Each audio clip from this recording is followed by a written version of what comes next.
Dar kartelį sveiki visi lietuviškos sportinės karpių žūklės gerbėjai. Mes prie Balotės ežero kranto, pirmajame Lietuvos čempionate, Melior taurė. Ir ne, šį kartą ne apie svėrimą, šį kartą ne tiesioginė transliacija, šį kartą įrašas ir mūsų žadėtasis interviu su Rimantu Kiču, daugkartiniu Lietuvos čempionu, pasaulio čempionu Serbijoje, ar ne? Taip. Asmeninėje įskaitoje su Deiviu, tikrai žmogus, kuris žino apie ką kalba, kai mes kalbame apie sportinį karpių gaudimą. Ir šiemet Rimantas visiškai kitame amplua, šiemet Rimantas yra būsimasis Lietuvos rinktinės kapitonas, dabar pagal FIPSą pataisyk, jeigu aš neteisus, bet kapitonas ir padėjėjas, ar ne? Pagal FIPSą taisyklės naujasias. Na, žodžiu, taip. Vadinkim taip, Judeksai šiemet dirbs su Lietuvos rinktinė, o pats Rimantas dirbs viso sezono metu ir varžybų vyriausių teisėjų, ką jis dabar ir daro, pasipuošęs teisėjo marškiniais. Taip, tai norėjom, Rimantai, pasikalbėti su tavim apie daug rimtų, įdomių dalykų, kas ir kaip vyksta tam mūsų Lietuvos čempionate, kuriame tikrai dalyvauja pats jau ilgą laiką. Tai pradėkim galbūt globaliai. Tai kaip tu įsivaizduoji, tas bendras lygis ir pastarųjų 5 metų progresas lietuviškam čempionate. Kur mes einam, ar mes tobulėjam, ar kažkuriuose vietose stagnuojam ir turim labai taisytinų vietų? Iš tikrųjų džiaugiuosi pastarųjų 5 metų rodikliais. Tikrai mūsų lygis, tiek ir supratimas apie bendras taisyklės gaudymo, tiek ir apie pačią žvejybą ir apie patį mąstymą, kaip žuvis kimba, kurios galima ieškoti. Tai tikrai lygis per paskutinius 5 metus smarkiai patobulėjo. Ir sakykime taip, kad, imkim prieš 5 metus. 6-7, ar ne? Arba 6-7. Didesnė retrospektyva. Taip, tai tiesiog būdavo varžybos, reikdavo, sakykime, ne tiek daug reikdavo stengtis dėl 1-2 vietų. Nes tiesiog buvo bendras supratimas, kad biškai paprasčiau visi žiūrėjo tiek į tam tikras taisyklės, tam į tikrą elgesį. Atlaidžiau galbūt, ar ne? Žvejybos metu. Ne tik tai, bet ir pačių žvejų supratimas. Taip. Iš esmės, dabar kokį mes turim lygį, tai manau per visą laikotarpį aukščiausią lygį, tikrai ir teisėjavimo metu tiesiog A ir B zonoje, kur gaudavo Lietuvos stipriausi karpininkai, tikrai... Tiesiog nėra ką veikti, lieki be darbo, ar ne? Tiesiog, bet tai yra labai džiugu, tai yra sveikintina, kad tiesiog vyram net nereikia sakyti pastabų, ar ten linijų taisyklės, ar svėrimo momentai, ar meškerės ištraukimo momentai, tai iš tikrųjų labai yra sveikintina ir dėl to labai džiaugiuosi, kad mes pažengėme labai stipriai į priekį. Lygiai taip pat ir su žvejų profesionalumu. Tikrai patobulėjom ir nėra taip, kad aš vieną parą negaudydamas galėsiu, sakykime, išskirtiniais atvejais būna, bet pasivyti gaudančias komandas. Tikrai taip nebus. Dabar negali nepraleisti nei vienos dienos ir nakties, tai yra labai svarbu. Dėl to ir žvejai matosi, kurie lyderiaujantys, kad sustojus kibimui, jie nenustoja gaudyti, jie nelaukia to žuvies, kad gal tada bus vakare. Nes pas mus būdavo seniau, sakykime, atgal 5-7 metai atgal, tai, netėjo žuvis, tai dabar turim laukti jos, kada jinai ateis, o dažniausiai būna netėjo, tai netėjo ryte, tai ateis vakare, netėjo vakare, tai ateis naktį. Ir va taip... O jeigu finišavo be žuvies, tai mums nepasisekė, ar ne? Arba buvo blogas sektorius. Nes iš esmės paimkim paskutinių 3 metų tendencijas ar 4 metų tendencijas, tikrai puikiai pastebėjome, kad lyderiaujančios arba gerai gaudančios komandos, nesvarbu, mes juos pastatom ar į vieną sektorių, ar į kitą, ar į trečią, vis tiek matosi tendencija, kad jie daugiau arba mažiau, bet vis tiek pakankamai gerai sugaudo. Tai čia ir yra, kaip sakau, kai kurių jau komandų žengimas į kitą lygį, į tą supratimą telkinio, kaip jame elgtis, ir jie stengiasi prie jo prisitaikyti ir, kaip aš vadinu, Kiekvienam sektoriui, kiekvienas sektorius daugiau mažiau, sakykime, yra žuvingesni, truputį gal mažiau, bet kuo greičiau tu prie jo prisitaikysi, tuo greičiau jisai tau duos rezultatų. Ar manai, kad tai yra pagrindinė, ta pastarųjų 5 metų vyraujanti stiprybė? Kad būtent prisitaikymas, mokėjimas ir supratimo tas atėjimas. Kopijavimas lyderių. Lygiavimasis į juos galbūt. Tiksliau gal taip, jo. Lygiavimasis į juos. Tai ir, sakykime, pagrindiniai gal tokie dalykai, nes vis tiek daugiau mažiau mes visi pašarus turim vienodus. Taip. Kiek pastebime ir visi galvodom, kad kažkas turim išskirtinius boilius arba išskirtinius kažkokius pašarus, tiek ir pasaulio čempionatuose, kiek mes esam pastebėję, tai tikrai nėra išskirtinių dalykų, bet tiesiog yra didelis darbas, nes vienas darbas yra 50% tai, ką tu turi kibire, ir kitas 50% tau yra... Kaip tai ir kada paduotų. Taip, teisingai. Ir būtent kurioje vietoje ieškoti to savo laimikio. Gaudydamas pats ir jausdamas didžiulę konkurenciją ir, sakykime, kokius, prieš tai metus, 2 metus mes ta konkurencija lyg tai būdavo, bet dėl tam tikrų klaidų, bet paskutiniais metais mes pajautėm, kad labai stipriai pradėjo mum į nugarą kvėpuoti varžovai ir supratom, kad jau nes mes paskutinius metus, 3 metus paskutinius buvome stagnacijoje. Tiesiog netobulėjome, nieko nekeitėm, nieko nedarėm, nes vis tiek laimim. Ir esmė, kad jau paskutiniais metais tikrai jau labai stipriai prie mūsų priartėjo tie sportininkai, kurie, sakykime, darė pokyčius, stengiasi, bandė išanalizuoti savo kad ir nepasisekusias varžybas priejo prie tam tikrų sprendimų, kuriuos pakeitė ir gavo nuo to rezultatą. Ir matau dabar tikrai lyderiaujančios komandos, tikrai sakyčiau, kad kažko mūsų ta žvejyba skiriasi, tai tikrai jinai nesiskiria. Tiesiog tada jau lieka kiti procesai. Kaip sakau, mes visi susilyginam tame lygyje supratimo tiek telkinio, tiek ir pašarų, jo padavimo ir visų kitų taktinių dalykų. Tada lieka 2 dalykai, kur to reikia. Fiziškumas ir antras dalykas olimpinė ramybė čia. Žiojausi sakyt, olimpinė ramybė, kas bet atsitiktų.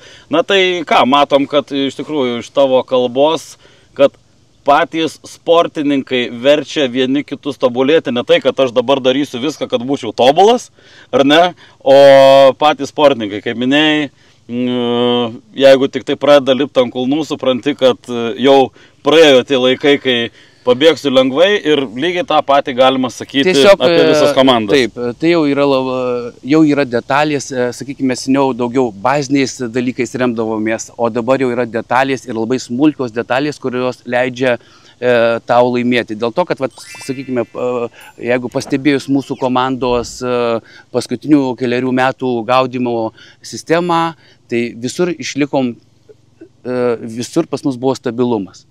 Nebuvo, kad kažkur tai įsišokam ir kažkur tai nukritam. Stabiliai, lėtai sieki, mūšį po mūšio stengiasi laimi, kad laimėtai visą karą. Taip. Dėl to, kad kitą kartą žvejai, sakykime, kuriem, tarkim, pasiseka kažkoks etapas, jie paeina ir jau jie galvoja, kad jau jie viską padarė ir šitas rezultatas galimai gali sekti ten po mėnesio ir po 2 vykstančiose varžybose, tai tikrai dažniausiai žvejai ir nusivėlia tuo rezultatu, nes tiesiog, sako, mes tik prieš mėnesį gaudėme žuvį ir buvo viskas gerai, o dabar viskas yra atvirkščiai.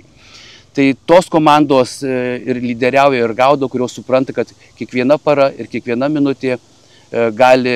Yra nauja galimybė. Yra nauja galimybė ir jinai gali arba tau padėti, arba tave sustabdyti kažkurioje situacijoje. Dėl to nebus taip, kad tokiam bendram kontekste suprasti, kad susimečiau meškerės ir dabar prieš 4 valandas turėjau gerą kibimą būtent toje vietoje ir nebūtinai tai, kad kitą dieną tuo pačiu laiku vėl tam pat galėsiu to kibimu džiaugtis. Taip.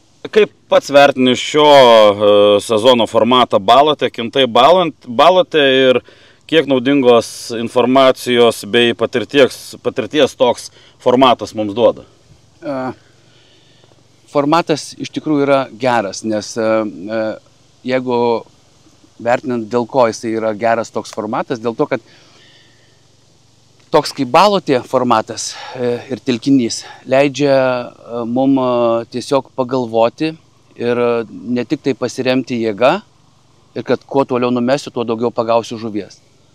Balotė labai yra įdomus telkinys dėl to, kad gali būti pirmas 2 paras netgi žvyba labai toli, o paskui kaip ypatingai sportininkui yra sudėtinga sugrįžti atgal.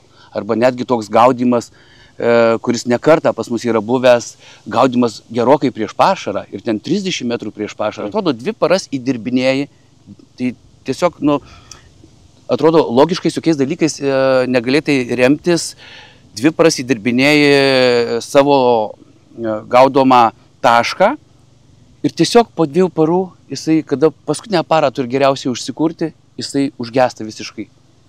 Ir atrodo neįtikėtina ir kiek tu stengtaisi beiti į priekį ir to rezultato negauni. Ir tiesiog tada reikia psichologiškai labai gerai su savim susitvarkyti ir taip toliau. Olimpinė ramybė. Ir, sakykime, mes priėm tokio sprendimo, kad sugrįžtam 30 metrų atgal. Ir iš karto gavom rezultatą. Tada staigiai su visom atgal meškerėm ir iš rezultatų per 2 valandas, dabar tiksliai neatsiminsiu, ten 17 ar 18 žuvyčių. Ir tas dalykas išgelbėjo mus ir mes tapom 2 kartą Lietuvos čempionais. Tai Balotės ežeras, čia mes esame apie tai kalbėję ne vieną sykį ir su LK prezidentu Mantu Staškum ir su federacijos prezidentu Tomu Būdu, kad tai yra ežeras, kuris kiekvieną kartą, esant vienokiam ar kitokiam metų laikui, oro sąlygoms, jis kiekvieną kartą pakiša labai sudėtingą šachmatų partiją. Ir jinai niekada nebūna tokia pati. Taip, bazinius dalykus mes čia plius minus ar ne įsivaizduojam, bet kaip pats minėjai, čia pasikeitė sektorius, pasikeitė vėjukas ir tiesiog ne tai, kad atsitiko taip ir aš darysiu tą, ne, tu tiesiog tada turi labai rimtai pagalvoti, o kągi čia reikia padaryti, ar ne?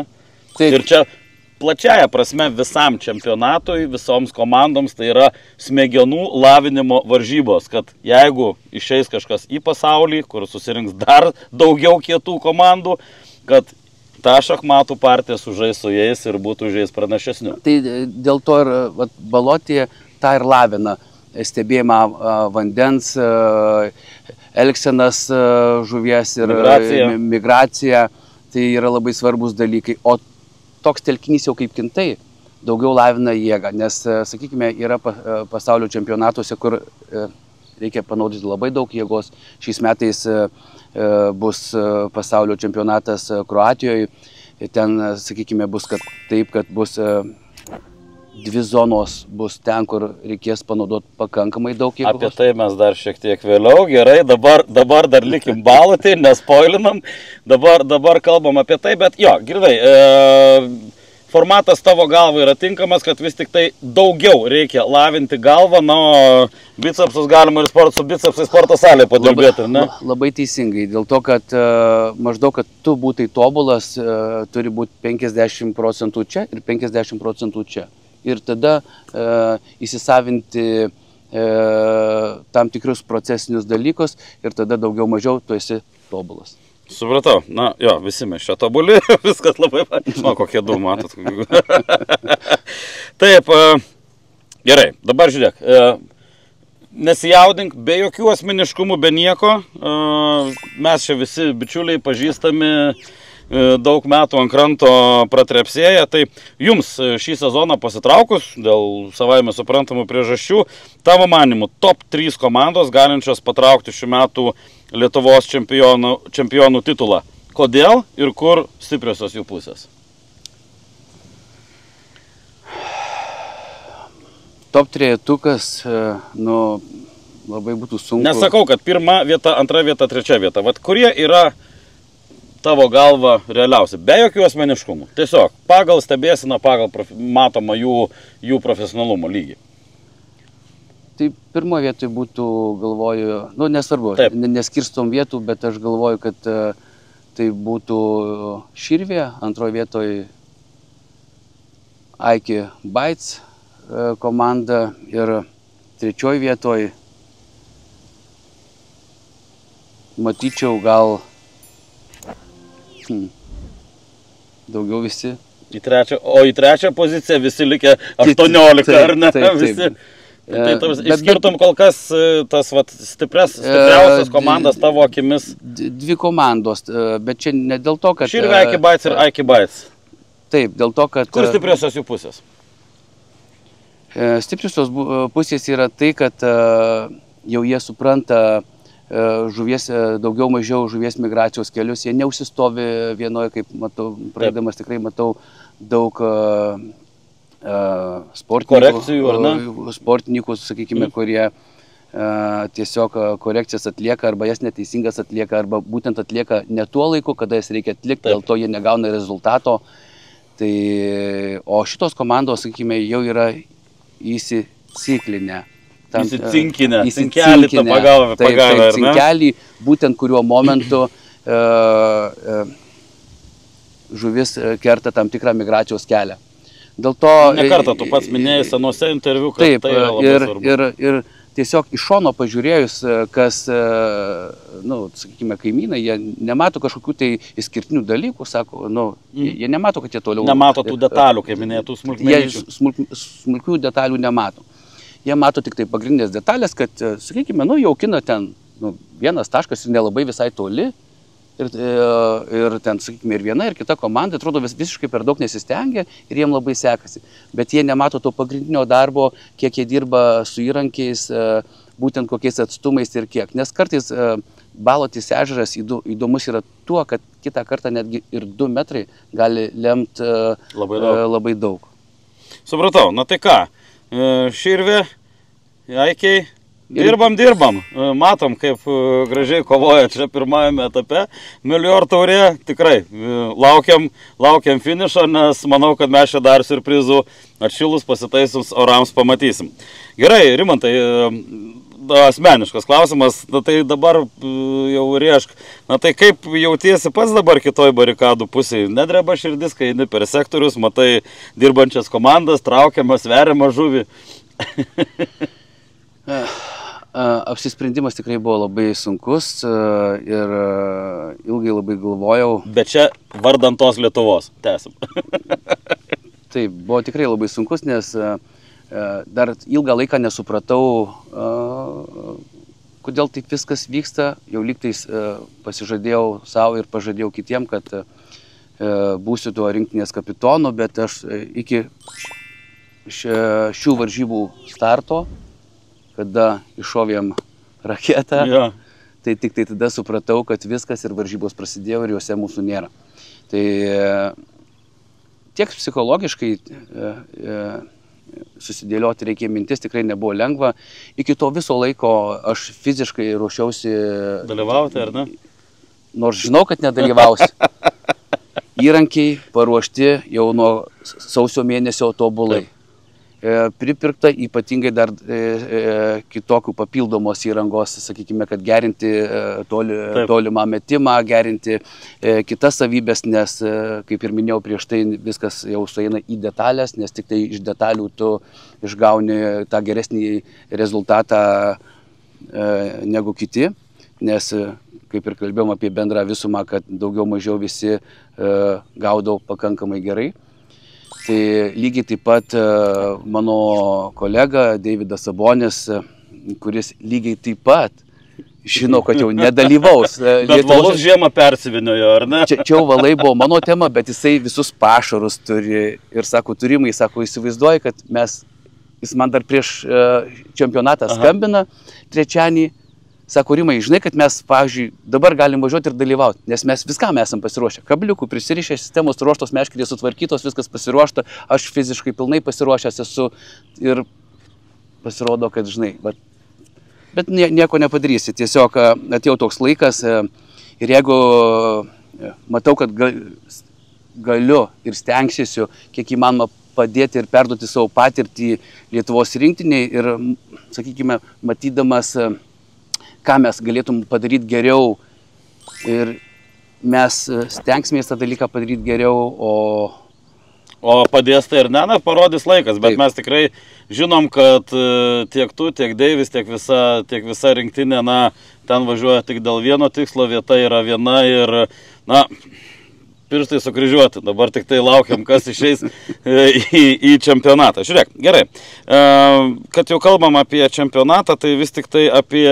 jaunius vertų šnektelt šiek tiek, nes tai yra pirmosios jų oficialios varžybos jau po LK vėliava.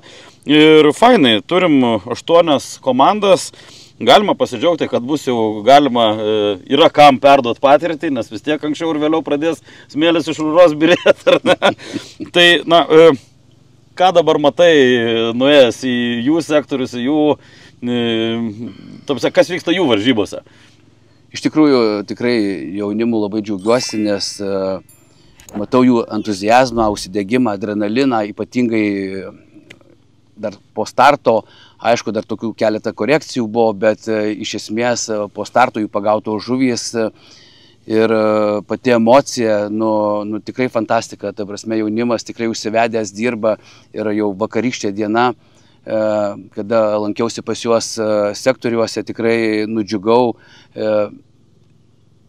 Užteko vos paros, kad jau pradėjo taisyti reikalai. Taip, užteko paros, įrankiai, sakykime, ir pati bendra logistika aplinkui tikrai sudėliota gražiai, viskas sutvarkyta, gaudo tikslingai, jau atsiradus kova tarp kaimynų. Kas yra be galo svarbu, tai yra tas tobulėjimo variklis pagrindinis. Ir jau matau, kad konkuruoja. Prieini prie kitos sektoriaus ir jau jie sprendžia problemas. Kodėl mes vakar gaudėm gerai, o šiandien gaudom blogai, kažkas tai yra. Jau uždavinėja klausimus. Uždavinėja klausimus, aišku, sprendimus priima, tai labai normalu, kad pakankamai gal ir per vėlai, vėlokai ir taip toliau. Jie dar tik mokosi, čia yra didelė mokykla. Taip, bet labai džiugu, kad jie tos pokyčius, lyginant taip, kaip mes buvom jaunimas. Ir koks dabar yra šitas jaunimas, jis mokinasi bent 4-5 kartus greičiau, negu mes mokinomės. Juoba dar ir patarėjų.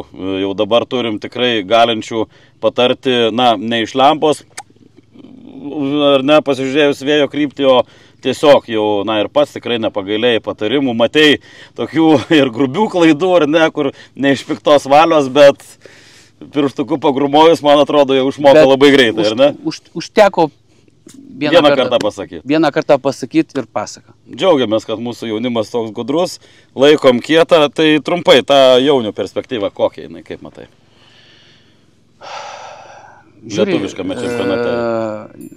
Perspektyva tikrai nebloga dėl to, kad yra tobulinamų dalykų, bet čia yra labai normalu, bet jų entuziazmas, susispyrimas tikrai juos veda labai stipriai į priekį ir kalbant apie fizinės galimybės, iš tikrųjų jaunimas tikrai puikiai atrodo ir puikiai, ta prasme, stengiasi dėl to. Akivaizdu, kad matosi, kad jie akivaizdžiai tam ruošiasi, ar ne? Tai nėra, kad atėjau iš naktinio klubo, iš vakaro ir kitą dieną išvariau į varžybas. Taip, matos ir pasimima žuvies, tiesiog ir apie pačią psichologiją, kalbant, toks susitvarkymas, kada tave kažkas tai filmuoja, dar vyrteisėjas tau stovi už nugaros ir dar keletą žmonių ir matosi, neįprasta būsena. Neįprasta būsena, bet jie matosi, kad tvarkosi ramiai, viskas tvarkoja, nepanikuoja, nes aš pas buvęs. Nes reikia išmokti ne tik žvejoti, reikia dar išmokti susitvarkyti su aplinkiniais dirgikliais visais. Taip, labai svarbu ir vakar,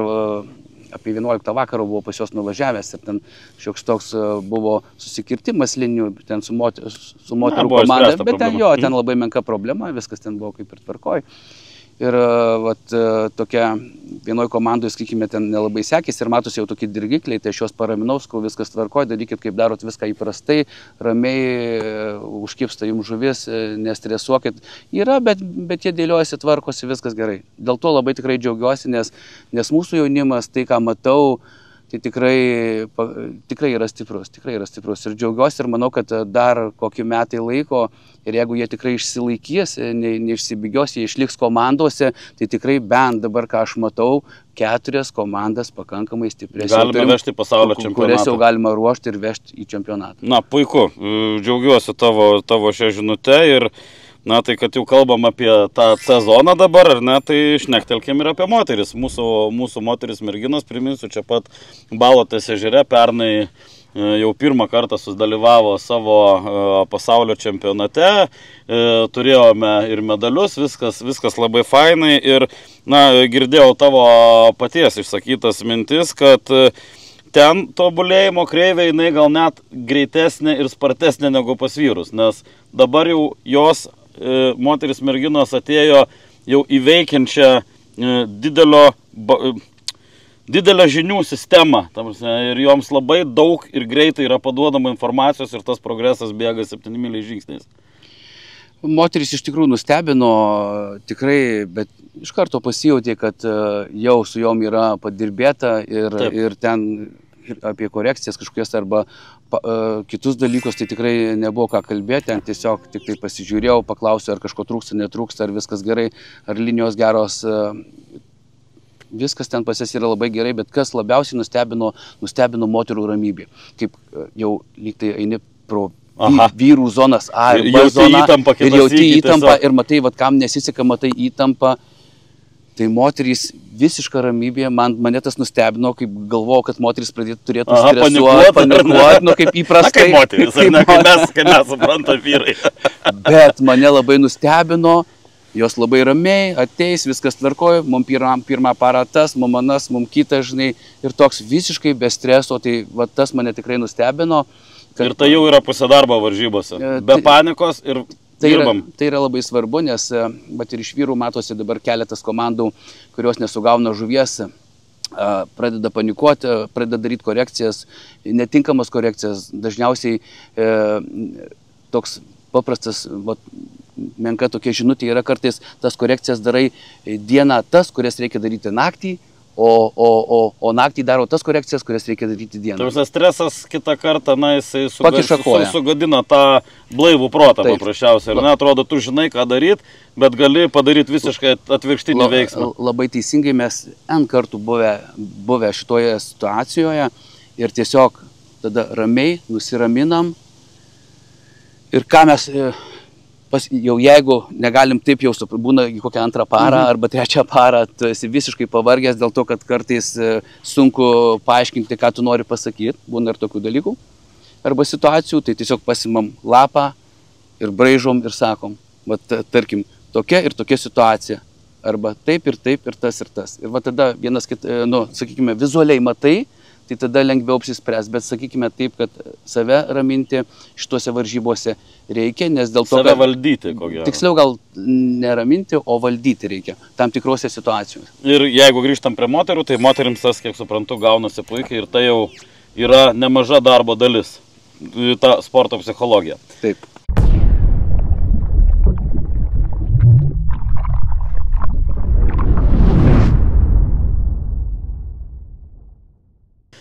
Tvarko, Rimantai, aptariam Lietuvos čempionatą, formatą, jaunius, tavo galva stipriausias komandas ir truputį, kad ir dar ir toli, bet truputį patraukim ir pasaulio čempionato temą.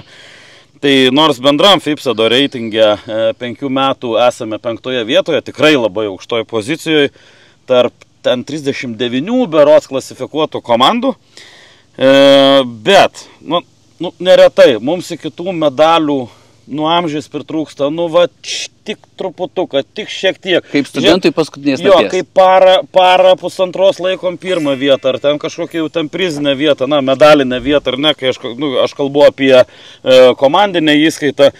Tai tavo galva, kur išvelgi mūsų kertines rinktinės klaidas, trūkumus, ar nežinau, gal paprašiau taisytinas vietas.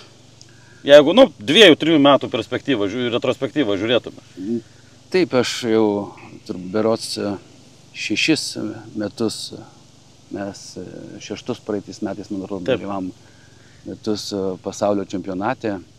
nepertraukiamai. Tikrai mačiau labai daug, tiek mūsų rinktinės, tiek kitas rinktinės. Ir lygiai taip pat, kaip prieš tai kalbėjau apie Lietuvos čempionatą, tai lygiai tas pats ir pasaulio čempionatai yra, apie lyderiaujančias komandas. Tai yra daugiau mažiau apie 60-70% visi gaudo panašiai, bet pagrindiniai dalykai yra tam tikros detalės. Ir, sakykime, besikeičiant, gal toks labai dažnas kapitonų keitimasis irgi nėra gerai. Nėra gerai dėl to, kad, bet čia negali sakyti, nes tiesiog vieni kapitonai atlaiko įtampą, kiti neatlaiko, nes kapitonų būtų... Čia be asmeniškumų jokių tiesiog. Jo, asmeniškumų visiškai nieko nėra, tai yra labai normalu, tai dėl to ir aš Pagarba visiems, kurie tą darbą dirbo, nes tai didžiausia pagarba. Ne krepšinio komandos kapitonas, kuris gauna atlyginimą 100 000 ar panašiai. Tai yra tiesiog savanoriškai atliekamas darbas ir tikrai stengiamasi padaryti kaip galima geriau. Yra labai sunkus darbas ir aš tikrai visus gerbiu, kas prieš tai dirbo, bet sakykime tas, kad labai svarbu, kad aišku, kapitonų pasikeitimai nėra labai gerai, bet labai svarbu tas kapitono susidarbimas ir matymas viso bendro vaizdo. O pats svarbiausias dalykas yra, prieikim prie to, kad ne tik tai yra pašarai, ne tik tai yra masalai, bet yra ir bendravimas su pačiais sportininkais. Svarbiausia yra žmogus juk viską daro. Taip, ne? Ir šiais metais aš pasiruošęs savo visiškai kitokią sistemą ir darbo būsimo sistemos. Darbo būsimo tiesiog su rinktinės sportininkais, nariais, kurie į ją papuls, tai iš esmės visą struktūrą keičiu ir viskas bus šiais metais kitaip, dėl to laukiu to pagrindinio 8, noriu kuo greičiau pradėti su jais dirbti, ne tik tai kalbant apie sistemą, kabliuką, ką jie puikiai išmano, bet čia irgi bus labai didelis darbas, bet ir apie patį bendravimą ir patį ryšį tarp sportininko ir kapitono, kad visiškai negali būti, kad nebūtų, kad mes visi siektum bendro tikslo, nebūtų jokios baimės ir kad nebūtų, kad ta prasme, kad jisai bijotų netiksliai užmesti arba kažką netiksliai padaryti. Ir gauti už tai velnių, ar ne? Svarbiausia, ryšys tarp kapitono ir sportininko, kad bet kokią minutę nebijotai kapitonui pasakyti apie korekcijas, kurias padarei ir tos korekcijos arba turimą problemą ir kurios galėjo įtakoti mūsų dabar kibimą. Nes lyg tai turėjom, bet kartais sportininkai, galvodami, kad pagerins rezultatą, padarė klaidelę, tada jie bijo pasakyti ir tada kapitonas priima sprendimus nežinodamas to, jisai padaro dar didesnę klaidelę ir dėl to dažniausiai gali rinktinės kažkuri komanda sustoti. Tu manai, kad tai ir yra ta taisytina vieta, kurią mes, tarkim, mūsų rinktinė turėjo, 2-3 metų retrospektyvą? Manau, kad yra priimta, sakykime, bet tikrai nenoriu nieko įžeisti. Čia bendrai įvykusios klaidas padaro sportininkas, kapitonas juk irgi ne dievas ir ne kompiuteris. Labai normalu. Ir yra tų sprendimų, sakykime, padaryta, gaudant gerai, bandant pagerinti dar kibimą geresnį ir priimant tam tikrus sprendimus ir, sakykime, to pasiekoje rezultatai kartais pakeisdavo galutinius rezultatus. Priimti sprendimai pakeisdavo galutinius rezultatus. Ir man tai, žinai, kad tavo žodžiai Dievui jausi ir nepamiršk, kad šitas įrašas internetuose liks visiems laikams. Tai linkime tikrai tiek tau, tiek Deiviui stiprybės, tikrai esam 100% įsitikinę, kad jūs atiduosit save 110%, dėl to mes net nebejojam, tai jau tada ir pakalbėkim, ką jau jūs esat ir nuveikę, nes nuveikę jau esat nemažai. Šiemet, kaip žinia, pasaulio čempionatas mūsų vėl lauks Kroatijoje. Pernai Kroatijoje, kas pamena, tai buvo Lapovac ir Šandor 2 dirbtiniai vandens telkiniai. Varžybos tikrai buvo labai sunkios. Vandens telkiniai, sutik su manim, bjaurus, gaudimas buvo labai sunkus, grinai fiziškai buvo neįmanoma praktiškai ištraukti žuvį daugelį sektorių. Ir žinome, kad šiemet vėl tas pats, 2 vandens telkiniai visiškai kitoje vietoje ir Rimantas su Deiviu jau apsilankė ten. Tai tiesa, kad pradėjot nuo butelio ugninio vandens su vietiniais. Jokauju, bet vietinius grėbėt iš karto už gerklės, nes pas ką daugiau paklausti, ne pas vietinį žveją, ar ne, pirmą informaciją. Papasako, ką ten radot, jei rimtai, ką radot, kokie ten tie vandens telkiniai ir kas ten mūsų laukia. Girdėjau, kad situacija geresnė. Tikrai, lyginant su praeitų metų, šių metų telkiniai yra tikrai nuostabus. Ir kalbant apie vieną ar kitą telkinį, tai, sakykime, panašumo bus, ką ir mes dabar darom šitam formate. Tai kažkas panašaus bus, kalbant apie pačius patį telkinį ir vieną ar kitą, tai jie, nežinau, ar gal tiek gal ir negaliu gal atskleis, bet jie pakankamai bus skirtingi. Tik tai tiek galėčiau apie juos pasakyti. Iš esmės mes vykdami į Kroatiją nesitikėjom, bent aš asmeniškai tikrai nesitikėjau tiek gauti informacijos, nes mes ir buvom nusimatę būtent tas datas, kada vyks Kroatijos čempionatas. Tai iš esmės vėlgi mums labai daug pagelbėjo ir padėjo. Tai sakykime taip, kad pirmas 3 paras mes būtent tame, kuriame turėjo vykti jų čempionatas, tai tą telkinį tiek ir skenavome, tiek visus sektorius praėjom ir domėjomės tam tikromis subtilybėmis. Paskui, sakykime, žiūrėdami į kroatų čempionatą, būtent žiūrėjom, darėm išvadas tam tikras ir po jų pirmos paros matėm, kurios komandos kaip elgėsi ir, sakykime, po rytinių, po vakarinių žiūrėjom tą rezultatą, nes iš esmės, taip pasakysiu, patviriausių biškį tikrai mes labai pamatėm labai daug, dėl to, kad Kroatijos čempionatas vyksta grinai pagal FIPSET. Kaip ir mūsų. Viskas tvarkoj, bet pas juos dar yra po 2 linijas ir pašarų, jie kol nepatikrina teisėjai, jie jų įsinešti negali. Tai vat mes padarėm rytinį spurtą ir iš tikrųjų vėliau antrą parą susidraugavom su viena kroatų komanda, kuri to iš lyderiaujančių buvo. Tai tiesiog, kurie mums kilo klausimai, patempėt už liežuvio. Kurie mums kilo klausimai, dėl ko būtent elgėsi taip, tai mes iš tikrųjų gavom tą informaciją.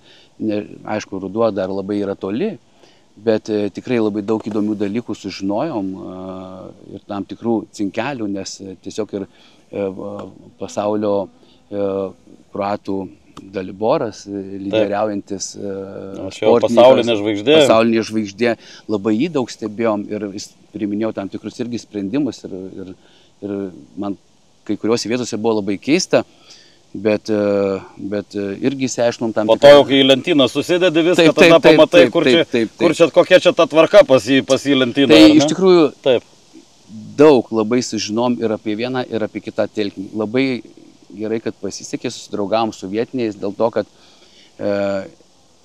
pagal sąrašą, kur turėjo būti telkiniai, buvo nurodytas vienas neteisingas telkinys. Ir Koritnijak buvo nurodytas toks telkinys ir kroatai ilgą laiką nepakeitė. Ir įsivaizduokim taip, kad mes... Važiuojat ieškot, testuot, matuot? Taip, ir mes tiesiog dirbdami vienam telkinyje ir sakom, čia yra dar vienas labai gražus telkinys. Toks, dabar jau nepaslaptis, jau kroatai pakeitė. Borovikas. Važiuojam tik tai pasižiūrėti tą Boroviką. O ten nuvažiuojam ir sutinkam to ežero sargą, kuris prižiūrėtojas to ežero. Ir mes susidraugaujam ir mes kalbam apie pasaulio čempionatą. Bet mes esame iš Lietuvos. Tai va čia. Sako, tai va čia ne. Mes sakom, ne, sako, Koritniakas kaput. Sako, Koritniakė nieko nebus. Ir aš Mantui greitai skambinti, Mantui visi kroatai rašo dar Patvirtino? Netvirtino, jam parašė, kad bus tam, kad Koretniako arba kiti netrašė, nes jau mes prieš tai dar keletą kartų tikslinomės dėl telkinių, nes matydami, kaip tie telkiniai atrodo, kad mums Borovikas buvo artimiausias, kad jame turėtų būti iš esmės. Bet kroatai visą laiką nurodė kitą telkinį. Bet nesvarbu, iš esmės tikrai susidraugavom, kuris leido mums ilgą laiką būti jo zonoje, jisai mus plukdė su laivu, aprodė visus sektorius, paaiškino ežero išskirtinumus. Oho, tai jūs čia giliai užkapstėt, aš matau. Kokia žuvis dominuoja, kaip elgtis su pašarais, prie ko ryžtis. Mus aplink visą ežerą apiplukdė su valtim, prie kiekvieno sektoriaus, kur buvo žvejai, nes plukdė mus pas juos, kalbėjomės mes su jais apie subtilybės tam tikras, kur ieškoti, prie ko ryžtis, kuo jaukinti. Tiesiog tiek ir masalai, tiek ir būtent tendencijos jų vietinės, kaip jie gaudo. Tai tikrai aš pirmą kartą taip, gal jau nuo to atpratęs, nuo žmonių atvirumo, dėl to, kad pirmą kartą, kaip gavau tiek daug informacijos ir taip nuoširdžios, nelabai... Taip net pradedi galvoti, ar čia, ar nelempinė informacija, sako? Nelabai ją patikėjau, bet kaip man 5. Ir visi tą patį? Ir visi tą patį patvirtino, tada aš tik tai pradėjau tikėti, nes taip man neįprasta, kad tiek daug atvirumo ir tiek daug tiesos, o ne fake informacijos. Tyčia, kitom šalim atvažiavusiam žvalgams. Tai tikrai ir leido mums, davė savo įrankius ir leido mums pagaudyti ten žuvį ir iš esmės leido gerai prasiskenuoti telkinius, kur, sakykime, įprastai negalima skenuotis, bet kada mes plaukiam su ežero prižiūrėtoju ir taip toliau, mums iš esmės buvo visos galimybės. Netgi įsivaizduokit taip, kad toks jų nuoširdumas, kad mes beplaukdami pusiaukelėje mums pamatė, kad į pabaigą yra benzinas. Jisai kažkam paskambino, pagrįžo atgal, kažkas atvežė benzino, vėl prisipylė ir vėl jisai toliau tęsė. Nereikėtų daryti pertraukos. Tai bet taip tiesiog. Fainai, tikrai. Tikrai labai gerai. Kągi, liuks, panašu, kad ir dar važiuosit, kiek girdėjau, dar į kažkokią, bet jau gal jau surinkti, ar ne? Taip. Rinktinės narės pasitreniruoti, pabandyti.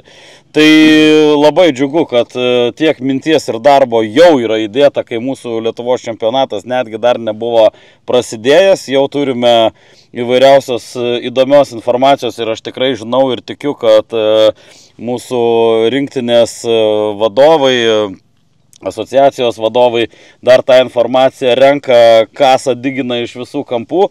Linkiu jums visiems kuo didesnės kantrybės su ta informacija dirbant, ją apdorojant, stebint, teisėjaujant tavo asmeniškai varžybose. Ačiū žiūrovams visiems, kurie žiūrėjo. Tikrai tikiuosi, šis interviu buvo įdomus, nes, tikrai, ne kasdieną galime taip atvirauti su daugkartiniu Lietuvos čempionu, su pasaulio čempionu, kuris šiandien tikrai mums atskleidė daug įdomios informacijos. Ačiū ir iki. Ačiū.